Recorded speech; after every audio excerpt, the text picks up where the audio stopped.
Hi, it's Pastor Katie from First United Church of Christ in Richmond, Michigan, and this is the third Sunday already of Lent. So how are you? I mean, really, how are you doing right now? Has anyone asked you lately how are you doing? How are you sleeping? How are your eating habits? Does your body hurt? Have you had a headache for the past year? Are you constantly apologizing to the people that you come in contact with because you're kind of abrupt and curt? Maybe even with your partner and with your kids? Do you need a nap, a day off? And how are you starting to make plans for your post-Easter staycation? You know, we are all tender these days. We are like Jesus and everyone around us. We're just trying to cope. After all, our temples have pretty much been destroyed. For Jesus and the other first century Palestinian Jews, the temple was their center of community, of politics, religious life. It was everything, so much like our churches are, and so now we don't feel safe coming into them. So this is, whatever we consider to be the center of our very life, different today. It's different than it was a year ago. 1 year ago now, everything closed down. And you know, I, for one, did not go to seminary to learn how to do technology. And it was an overnight, you must learn it and do it and make it work. So things changed overnight for pastors, for everybody in church, for all of the congregants. It just became something different with this pandemic as it struck. And now we're finally starting to see the light at the end of the tunnel, a little bit of light. And so now we're saying, okay, what's going to be the church when we gather back together? How are things going to be? And quite frankly, how do we relate to this story of Jesus being angry in the temple today? You know, love contains anger within its very definition. Love is jealous, and it's unwilling to share or compromise on commitment and fidelity and loyalty. And so the opposite of love is not hate, it's apathy. When we just don't care enough to be concerned. And I look at Jesus being angry on this day, and I think of the things that make me angry. You know, I'm one of those kind of people that when somebody has a sense of entitlement, that is just something that when they play that entitlement card, it just really gets me angry. And I've heard other people actually use the expression card. I heard somebody who has 3 kids once say, oh, when things aren't going right in the school district for me, I play the autism card because the one son is autistic. Card, we play the card. And sometimes we play the card of the isms that exist in our society. And I just love Jesus in today's story because I like that he can get angry. I like that he can stand his ground. And I don't, quite frankly, understand when people are what they considered abused or taken advantage of. I don't know why they don't react at the time. I could recall when I was in college, I worked for somebody who was not a very nice person, and some indecent advancements were making. And I did not think about it, but I just went and let him have it. And the shock was not only there with him, but it was with me, with my own reaction, and with the secretary who said, whoa, you're going to get fired over this. And you know what? I didn't get fired. But I did hear him say to other people, don't mess with that Irish one over there. She means business. So I think sometimes when you actually respond at a situation immediately, it makes a lot of difference, more so than waiting 2 months, 3 months, years after something has happened, then all of a sudden saying, oh, that happened to me too. This Jesus is reacting immediately. I guess the only other thing I could relate it to is when a child misbehaves at home, they do something that is very inappropriate that you don't like, and you're the mother, and you say, oh, wait till daddy comes home, he's going to deal with you. And by the time daddy comes home, the kids don't even know what the heck they did, you know, and they grow up thinking, oh, every time daddy comes home, I get a spanking. Well, sometimes you have to react at the time. And in our Old Testament and the gospel lessons today, they kind of illustrate the need to have boundaries and the need to have righteous anger. And those 10 commandments, also called the Decalogue, they sound so old-fashioned. Have no strange gods before me. What are our gods? Who are our gods? They're the whats. They're the whats that take up all our time when we don't have time for God.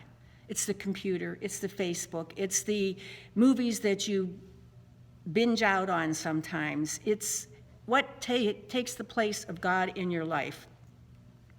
Not always a who, but it's the what that takes the time. And the commandments were given to us to be a boundary that when we pay attention, they keep us safe.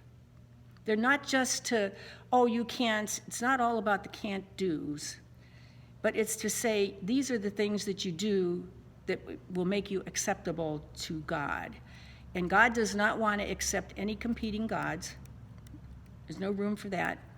So the 10 commandments are boundaries, but they also are ways to keep ourselves happy. When we look at thou shalt not kill, well, I haven't killed anybody. Well, maybe you've destroyed somebody's reputation. Maybe you've said some things that didn't need to be said. Maybe you didn't think before you said it. Or maybe you just don't want to pay attention to who your neighbors are. You know, oh, that's not my neighbor. They live 3 blocks away. All of them relate to today. I mean, it's just like the story in the Passion. If you're going to talk about Joseph of Arimathea, who was a knowledgeable person at his time, he was pretty much playing the game to be liked by his constituents and the powers that be. And so at the time, he refrained from taking action, even though he was a secret admirer of Jesus. But you know, this week's reading of the gospel, this is not one of the pictures that you're going to ever see in anybody's stained glass windows out there of Jesus with the whip and chasing out everybody that was the money changers, selling offerings and selling the doves and the things that were to be used for offerings, making it all business instead of a place of worship. Stained glass windows that you see will never have Jesus being angry like he was. And was Jesus crazy? You better believe it. At that time, he made it count that his anger was a righteous anger. He had a great intimacy with God, and his love was so great that he wasn't going to allow for the temple to just be an apathetic place for people to just gather and do business. He didn't sit on it, he took action. Great love takes much and expects much and demands much of each of us. And sometimes it's anger that has to be expressed. And I wonder, what would Jesus do today if he came and watched all of our video worships, all of our sermons? If everybody is always guarded because you don't want to upset anybody with anything that you say, because you know if you're in this space where everybody is worshiping behind you, when you're saying something that triggers something in their mind, you know exactly what will happen. The heads go down. There will not be any eye contact because they don't like what you're saying. It could be about one of the isms of the day.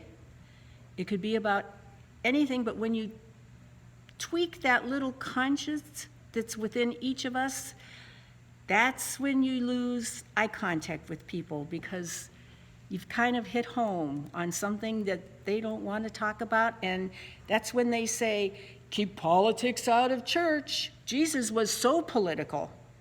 That's all he did was be political. That's what got him in so much trouble. So we look at our worship today and say, how would God be pleased with our worship today? And how is our focus on prayer?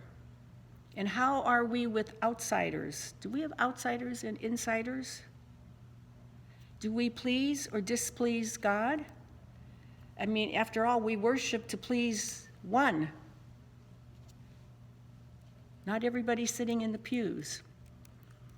And people come to church because they want to see their friends, they want to engage in fellowship, and they want to touch base and be in the presence, just to feel the presence of God with their neighbor and with everybody that is there. And this God, this Jesus, who gets angry, we shouldn't fear. Just know that sometimes people are like Peter. If you remember last week we heard about Peter, he makes a great faith statement and then he turns around and says, no, we don't like this. We don't like the fact that you're going to go die. And Jesus has to say to him, get behind me, Satan. I don't want any part of this. But we know in the story, we follow Peter. Just follow Peter. He's one of the first to be chosen, and he messes up all the time, but Jesus never gave up on him. That is such a blessing to understand that Peter, with all his humanity, messed up, but he was never let go. So God never lets go of us. We can mess up, and God's not going to let go and just push us away, kind of like we do to people. Whoop, push you away, you're not in my boundary here. Recognize that in all of Peter's humanness, Peter was one of the three, Peter, James, and John. James and John, they had that good Jewish mother that went to Jesus and said, hey, how about it? When you go to the kingdom, could my sons sit one on your left and one on your right? Good Jewish mama. Well, we knew that they couldn't take that journey. We don't know what happened. We know that they were there.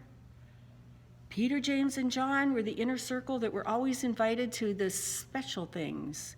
They were invited to the Mount of Transfiguration. They didn't know what was going to go on. And you wonder, in those stories, how did they know it was Elijah and Moses? We didn't have pictures of them. How did they have any idea of law and prophets?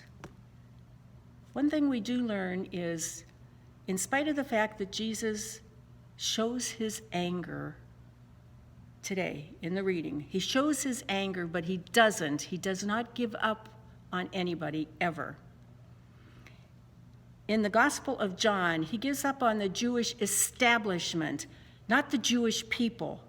It's the establishment and the people that are in power. It's their kingdom living that's all theirs, and it's all about possessions. And the lesson to be learned as we follow, especially through Lent, is that as the chosen make mistakes, Jesus never gives up on them. And he doesn't give up on you or me either. And the people said, Amen.